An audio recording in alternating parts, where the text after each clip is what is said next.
Hello, welcome to our Studio R12 Stencils live Q&A. I'm Kari. I'm Morgan. And we've already had people point out Patty's not with us today. I'm not Patty. I'm not either, not today. You know, Patty has deserved some well-earned time off. She had several unfortunate incidents with vacations over the last 3 years. Several of them got canceled, so she has earned some time out of the office. So today you are blessed with us. But you know what? Maybe we'll get lucky and she'll pop in on the comments just to see if we're doing our job. I think she will. We'll see. We'll see. And you know what? If you see that Patty pops on, make sure that you like her comment and respond back to her comment, and maybe that's an extra way that you could win a prize today. Oh, that would be fun. Right? Yeah. So I'm going to be doing the Patty part today, and Morgan's going to be answering your questions and sending out links and all that stuff. And then if there's things that we don't get to today, we'll get to them later on, as always, when we do things after the live. So let's talk a little bit about YouTube. So this is super heavy. I was gonna make Morgan do it, but so on Tuesdays we go live. On Saturdays we release really fun projects that are more long form, step-by-step kind of instructions where we don't have the Q&A portion. Last weekend, Patty painted the butterfly stepping stone.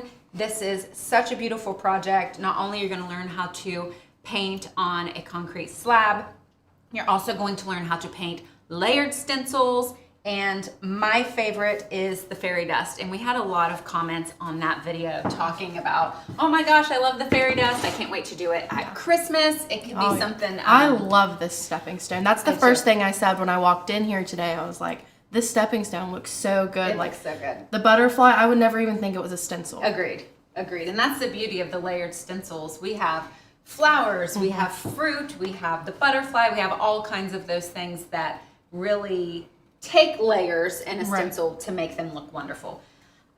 This week, so today we are going back to the basics, and we're going to stick with that for the next couple of weeks. Today we're going to be talking about stencil basics.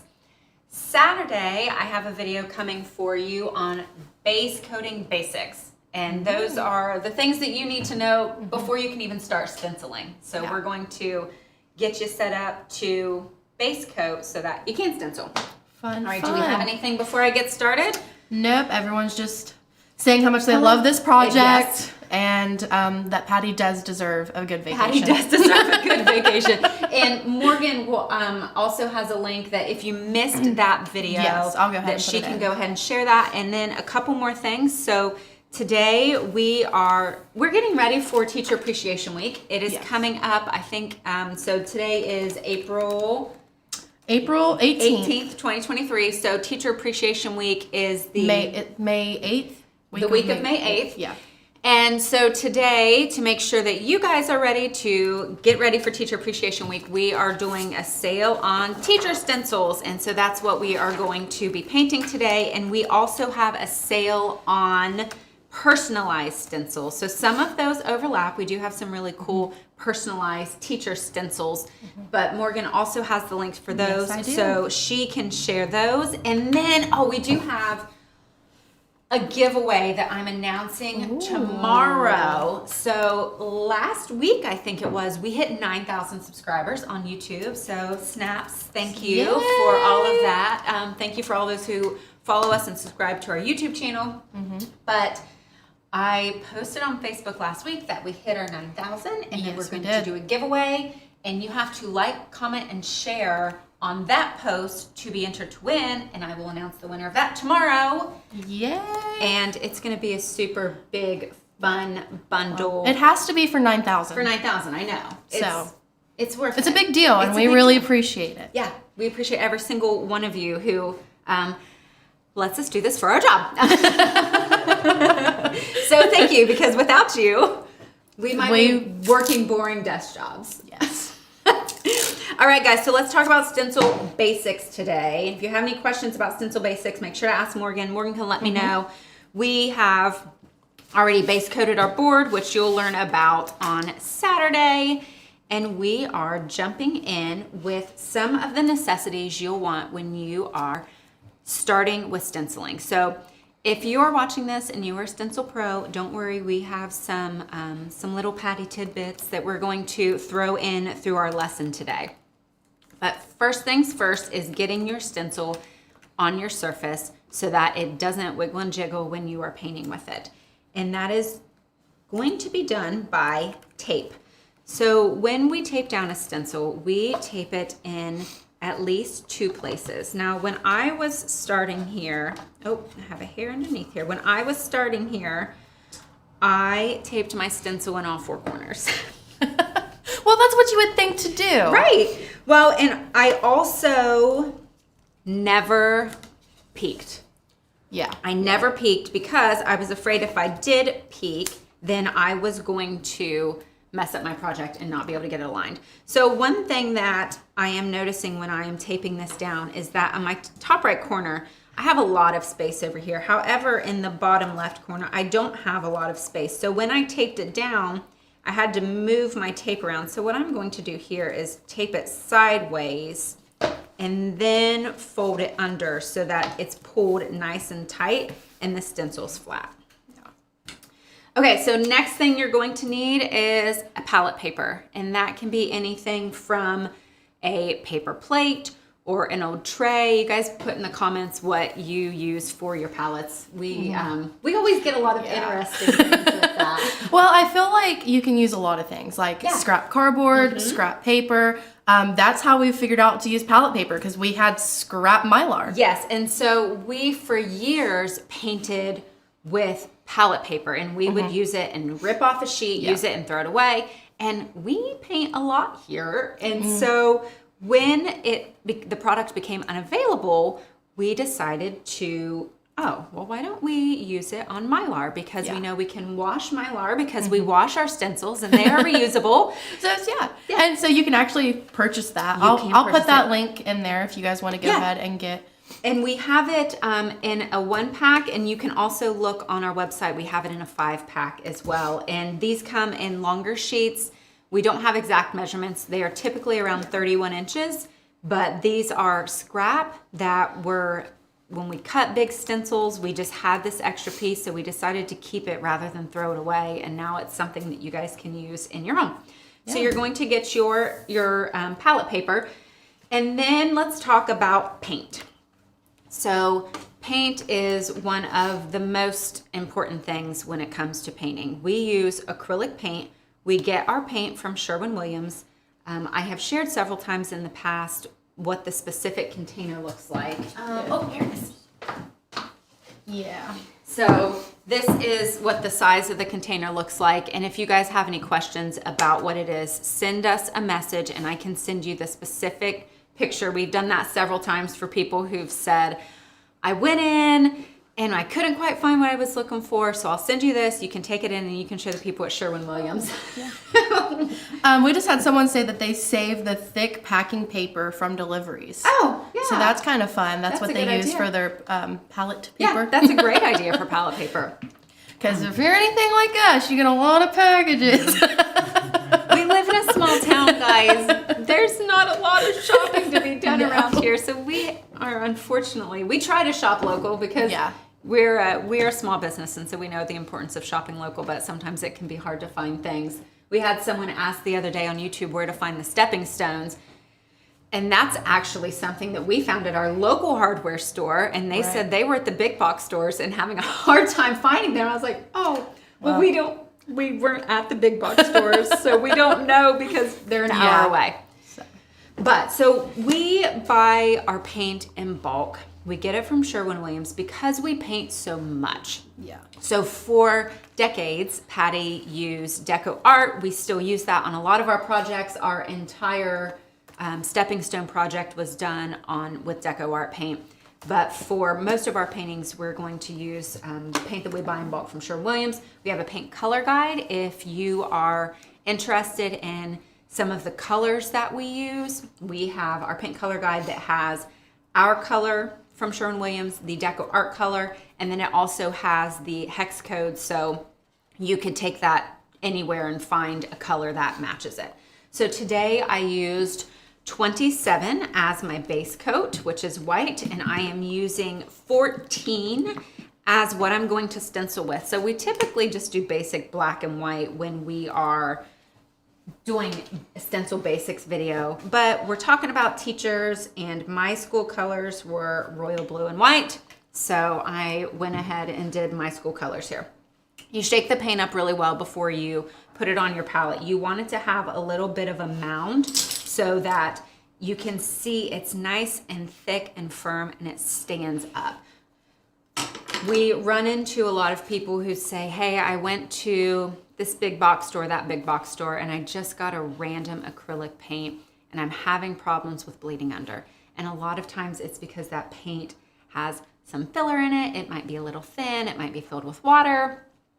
And the more wet your paint is, the bigger problem you're gonna have of bleeding under. We never add water to our paint when we're gonna stencil. And never use a wet brush. Never use a wet brush. That is next on the list. So with your brushes, it's another thing we see a lot when we are checking out some other stencilers and seeing what other people are doing, is we see a lot of people and we get a lot of messages from people who are using flat brushes. And for a long time, and a lot of companies still today recommend a flat brush and say that it is a stencil brush. And we politely disagree. Politely. We politely disagree. We highly recommend a domed stencil brush. Yes. So let me get this brand new one so you can see it. It is actually the shape of a dome. It is cut in a dome shape. And the reason we love this is because if you are using a flat brush, your entire brush is going to hit your project when you are painting. However, if you are using a domed brush, only a portion of your brush is going to hit the project. So the less brushes on the project, the less chances of bleeding under. And we never stencil paint with a wet brush. If you use your brush, you will dunk it in your water, clean it out when you're done. We have videos on how to properly clean your brushes because we get a lot of questions about that too. And I can show you a little tip. Let me get this out so I don't forget.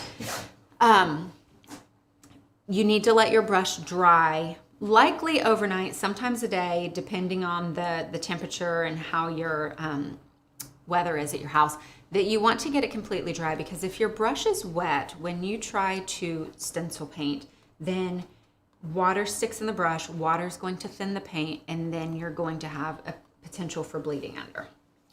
And nobody likes bleeding under. Nobody likes bleeding under, but lucky for you, we've been doing it for a really long time, and we have videos on how to fix your mistakes, and we will make sure to link those in the cards and in the descriptions when this replays on YouTube, so that you guys can check those out, because we know it's frustrating and it's annoying, and you buy this stuff and you especially if you paint a beautiful background. Like if you paint a beautiful background, then you go to stencil and then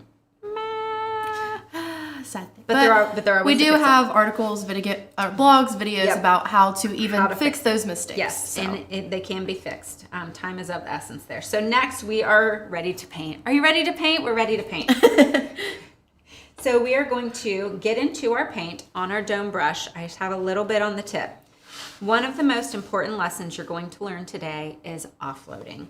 You come to a paper towel, we have a stack of them on our table, and we swirl off on our paper towel, or you can go back and forth. I typically go back and forth. And this is going to help get a lot of the paint off. So we have a lot of people say, but isn't that a waste of paint? It might be seen that way in some aspects. However, you're gonna have to decide, is it more important that you save your paint or that you don't bleed under your project? We do have a question about, I have trouble with paper towel lint when I offload. That's probably just... That's Yeah. probably the brand. So I actually ran into that too. We are using Bounty today. A lot of times when we do it, we'll fold them backwards. And sometimes paper towels get changed when they're being made. I know a lot of people use the blue shop towels, and a lot of people use the Viva brand of paper towels when they're painting, and that can potentially help cut down on some of that. So I talked my brush dry. I went back and put more paint on and offloaded again. So I'm going to show our little trick for how to see if you have enough, too much, not enough paint on your brush. You're going to go to your hand, and it's not going to be super messy. It can be, just wash your hand later. But when you wipe your brush on your hand, we're just doing a nice little stroke with very little pressure. It should be chalky and dusty. It should not be wet and goopy and have a lot of paint on your hand. That's how you know when you're ready to go to your project. So this is good to go. It's just a little bit of a coating. So now we come to our project, and I'm going to start a swirling motion. There are a couple different ways, couple different techniques to stencil on your projects with your brush. You can either swirl or you can stipple. Actually, on this project too, since there's long lines, you could also do kind of a back and forth coloring, kind of like when you put your blush on. I started to do that. I was like, that might be too close to my face. It might be okay if it was pink or red, but hey, school spirit. So we are using a really, really, really light and dusty pressure here, so much that it really does not cover much. There's still places of white, but the cool thing is, so you know how we offloaded and you're concerned about wasting paint? Look how far into this project we're getting, and I've not had to add more paint to my brush yet. We are just now starting to get to a place where I'm like, I might have to do that soon. However, our first word and second word are done.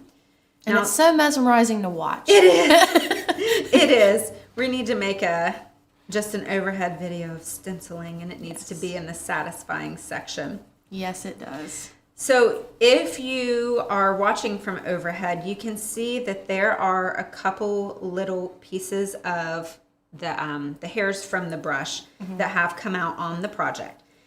That will happen. If they all fall out, that should not happen. So let us know if they all fall out. But a hair every now and then is going to come out in your project. You do not want to mess with that while your paint is wet. You want to wait until it dries, because if your paint is wet and you try to pull that off and it has paint on it, you might streak paint on your project, and nobody wants that. So once you're done, you can use a sanding block and gently rub over it, and they will come right up.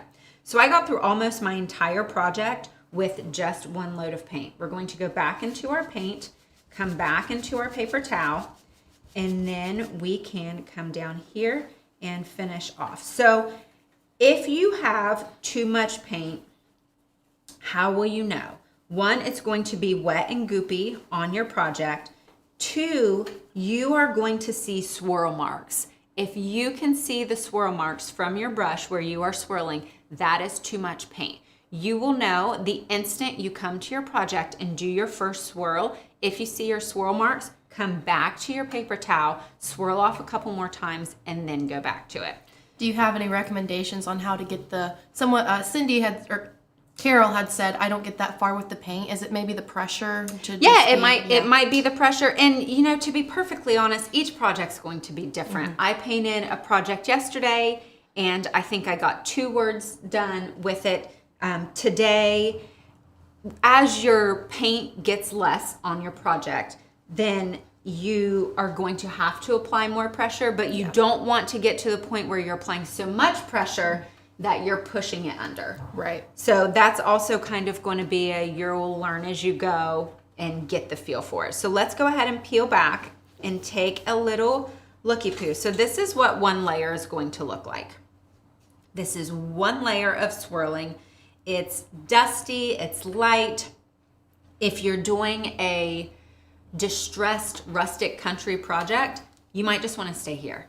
But if you want something bold and bright and beautiful, something that really pops, then you're going to want to do potentially 4 or 5 layers, depending on what colors you're using and how much you want it to pop. So I'm going to come back to my project. I can go ahead and wipe this off because it's all dry. And one of the cool things about the swirling is that my project's already dry and I just finished. And so then you don't have to wait for your paint to dry to continue on. You can go back to the top. Now that's also going to be determined by how big your project is and also how many layers you have. Once you get past that second layer and there's some more paint on there, I typically hit the blow dryer between layers. So what I'm going to do is I'm leaving Teach alone. I'm going to come down to Love and I'm going to swirl a second layer because I want you to see the difference between 1 layer and 2 layers. And then on the bottom word, that is where we're going to do our 3rd layer. And with our 3rd layer, I'm going to show you the difference in stippling and swirling. So let us know in the comments, are you a stippler or are you a swirler? Now, how, so we got a question, do the brushes lose their dome shape after much use? Our brushes have lasted us a while, haven't they? Yes, that's going to depend on how much pressure you apply. It's going to depend on that. It's going to depend on if you are swirling or stippling. So if you are stippling a lot, then you are going to impact the shape of that brush. And then it's also going to depend on how you clean it. So I'm going to go ahead and junk this in my water so I can take some time to show you this. So a little tip on cleaning. We typically use a ceramic ginger grater, but we also have found that these little perler bead things, did you do these when you were little? Actually, no. You didn't? So I did these when I was little. We actually have these around my house now. Were those like when you put the beads on it and iron over it? Yeah. Okay. Yep. I think I sprayed mine or something like that, but I don't remember that. Teeny tiny beads. Yeah. And so these can be bought super cheap at craft stores or any of the big box stores, and they can be used to clean your brushes. So when you are cleaning your brushes, you don't do this. And you have to make that face and you're like, you're putting so don't be mad at your brush. You're going to be nice to your brush and you are going to pull, and then you pull down a couple times and then you turn your brush. You pull down a couple times, you turn your brush. And you are going to do this underneath the water until the water runs clear.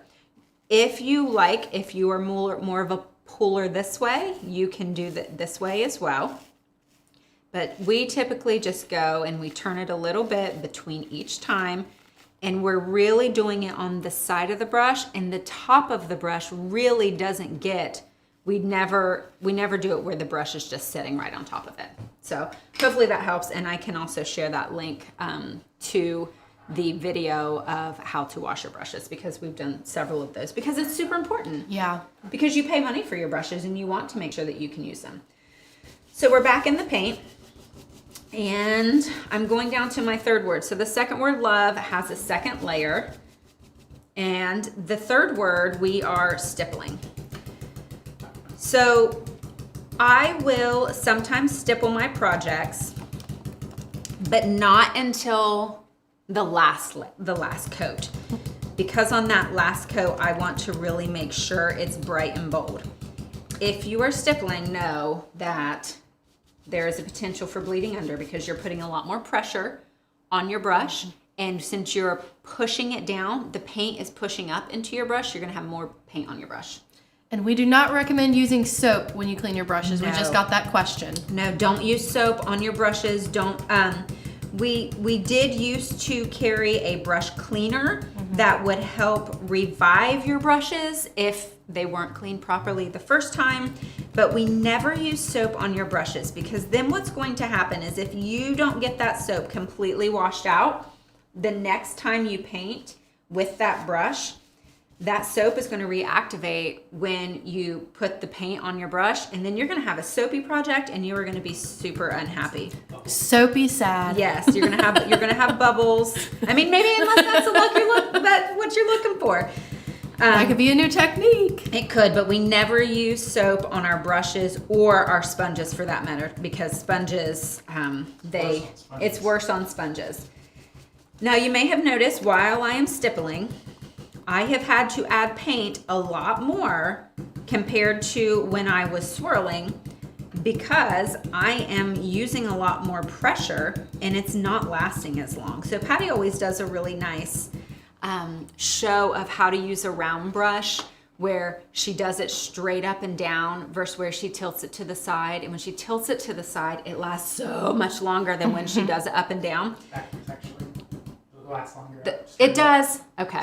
So Steve, I had it backwards. So with the straight up, it lasts longer, but it is important. Thank you. So when you're doing these projects, knowing how to use the brush and the angle of the brush is going to be important. Yeah. We love Steve because he's just in the background, but he Yes. gets to watch every lesson. Yes, so he knows what he's 4 or talking 5 about. times. Yeah. He has watched all of these lessons a lot more, even than the ones that have been, the ones actually doing them. So we're getting into finishing up our second layer. The stippling is a lot more active on your body. I'm getting a little bit of an arm workout. And that's one of the reasons that Patty does not stipple very often. You will hardly ever find her stippling. She swirls all the time. Yeah. And it's funny because my mom Patty gave my mom a little stenciling tutorial and explained that to her that, this is going, because my mom was using a dome brush on her tall porch signs and stippling the entire stencil. It probably took forever. It took forever. Her arm and shoulder were hurting, and Patty was like, no. Let me stop you right there. Okay, so I'm gonna peel this back so that we can take a peek at the difference in layer 1, layer 2, and then the difference of swirling versus stippling. So this is what one layer looks like. This is what our second layer looks like. So you can see it builds on top of each other, and that's exactly what we're looking for, is the layers and the building, rather than just gooping it up and hoping it doesn't bleed under. When you look at the Inspire, so this was 2 layers of swirl, this was a layer of swirl and stipple. The stipple did make it a little bolder, a little quicker, but I really don't feel like it's enough to change my process. Right. Yeah, because you would get that same boldness if you swirled a couple more they times. look well, and they're not much different now. It's a little bit in spots, but really it's not a big difference from the get-go. I think there's a time and a place for stippling. Yes. Yeah. And and if you're a stippler and you love it, That's Yes. all the power, because everybody is going to do things that works for them. Yep.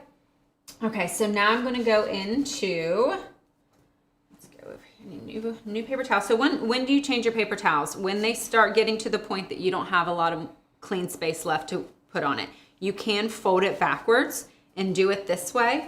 And then after you do that, so we get the small paper towels. So we get 2 of those and then we fold them so that it's a little bit thicker. Anita was saying she likes the 3 shades of blue. I was kind of thinking that too. I was like, that would be like a cool little gradient project just to have. So that's a cool idea, that if you're not comfortable with shading and highlighting, then just do different layers and try that out. So we'll do that here, and I'll show you what it looks like between 2 and 3, and then I'll go back and paint the middle word to show you the difference between the stipple and the swirl.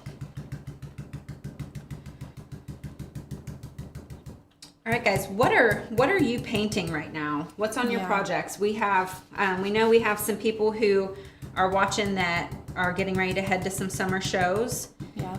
I'm seeing a lot of swirlers and stipplers. Like, I feel like it's 50-50. Really? Yeah. And then some people do both. Honestly, I think that we would be considered doing both, because I think there is, I know that when you did the, was it the snowflakes on the gnome Christmas tall porch? I know that you preferred doing the stipple on the tiny snowflakes. Yes. Yeah, and that's going to be something too, that it's really just going to depend on the project, because if you have teeny tiny snowflakes and you're using your teeny tiny brush, that swirling those can be hard because the details are so intricate. Oh, and Debbie just said stippling is so noisy. I have a funny comment for that, because as I've told you, my mom stencils, and if I call her I can instantly tell she's working on a project because I hear the pouncing and it's intensified over the phone. I don't understand, but I'm just like, what are you doing? Yeah. And she's like, I'm painting, leave me alone. I'm like, Patty well, call told me you- later. Patty told you to quit stippling. Yes. Yeah. So and everybody knows when they call mom if they hear that noise, what she's doing. At least she can be held accountable for working. When I'm editing a video, I'm always like, is that a helicopter or Yes, because Steve will speed the videos up as he's going through them. Yeah. So it's like super fast. So let's talk about brushes real quick. We've talked about that gem brushes are our favorite. We have several sizes of gem brushes. We have 5. And they go from itty bitty teeny tiny all the way up to 5/8. If you are just getting started in stenciling, we recommend getting one of the 5-piece sets so that one, you have 5 different brushes and 5 different sizes and you can see what size works for you. Because if you're just getting started, you might not be sure yet what size projects you're going to paint.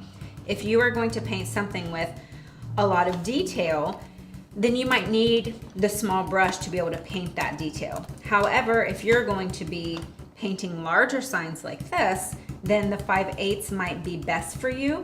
We typically paint with the 5/8 more than any other brush. We paint bigger projects so that we can show the different things to you guys. So that's the one that we And I use think the a most. lot of people think, like just from my experience of like, being around stencilers, when you're first starting out, I think people think you have to use a small stencil if it's a small, or a small brush if it's For a a small for a small area. Yeah. And that's not necessarily and true. it's also going to depend on what colors you're using. Yeah. If you're using multiple colors, then the smaller brush in a small area is probably going to be better. And that's also where the multi-masker, guys, we just got all these multi-maskers cut because we keep running into never having them when we need them. So the multi-masker is going to be a great tool. If I wanted to paint each one of these words a different color, then I could use a piece of tape since it's right across, or I could save my tape and use this multi-masker and move it along as I paint. And then just like with all of our other Mylar products, it is washable. But when it comes to brushes, so let's talk about how many you need. If you are just getting started, then a 5-piece set is going to be great for you. If you're going to be painting maybe once a week, maybe once every couple weeks, you're not really sure, that's going to be great. If you are painting a couple of times a week, you're probably going to want to have at least 2 sets of brushes because don't forget the drying time. And if you're painting with multiple colors, unless you're using something in the same color family, like if I was doing this as a gradient and I would be using, 3 different blues, I could start with my light blue and use it and get that done, and then use the same brush for my next blue and get that done, and then use my same brush for the next blue. So then if you're in the same color family, you have more leeway when it comes to using the same brush. But if you're going to be using different colors, you're going to have to plunk it in the water jug, wash it off, and wait for it to dry. Kathy says, can never not have enough brushes. That is true. Agreed. hundreds? Well, and that's Still needs more. so if you're painting daily, you might want 50 brushes if you're going to be painting multiple times a week, because depending on the colors and the size of your projects and how often you're painting, we cannot stress enough that you have to let your brushes dry. Yes. So I'm still looking at this. So I did 2 layers of stippling on this bottom part, and I can still see a couple of wet spots. So as the paint is getting layered on and we're stippling and we're using more paint, now's the time where I'm gonna have to hit the blow dryer. Just give me 1 second here. Oh, my thing fell off.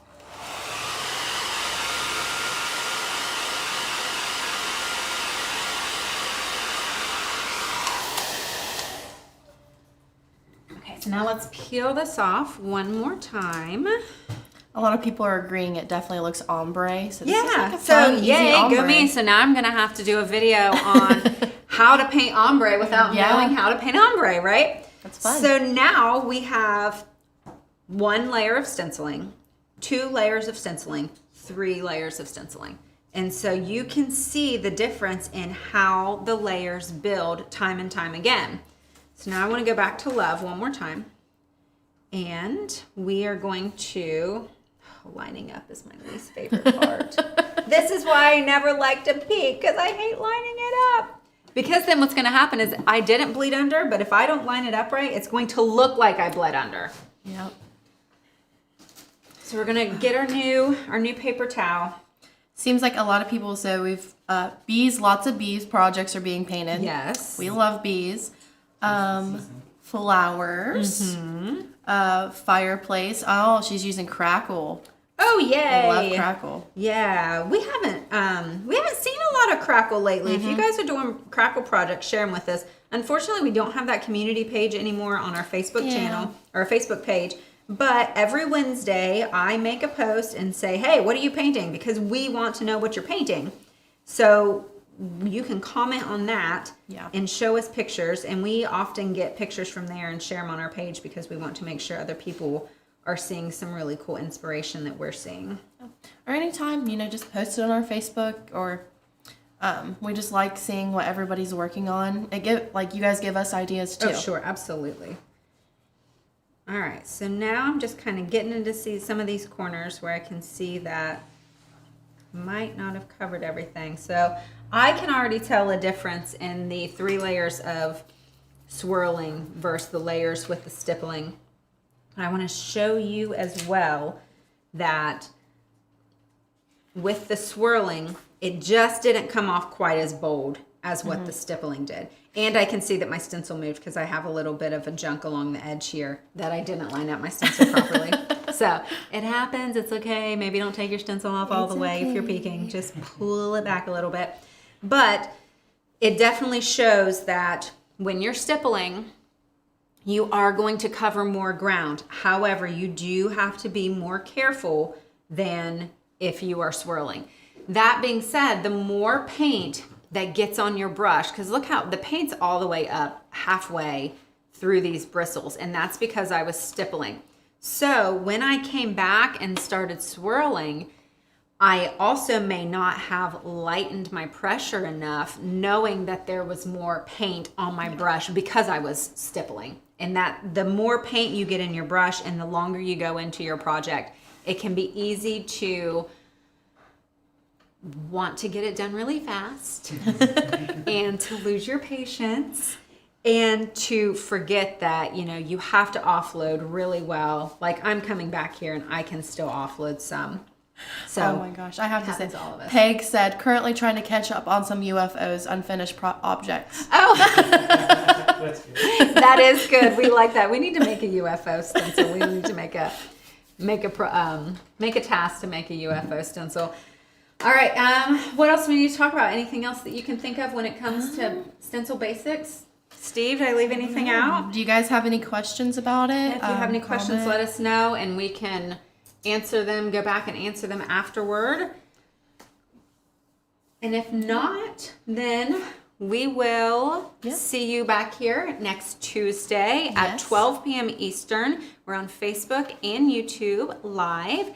And then make sure you check out our video this weekend on base coating basics. And don't forget to sign up for the newsletter on StudioR12.com. If you haven't signed up yet, you'll get a big spinning wheel. And the spinning wheel will give you a chance to enter your email address, and then you could get a discount. And we love those. And we love discounts, but we offer some really great discounts that you can typically only find in the newsletter.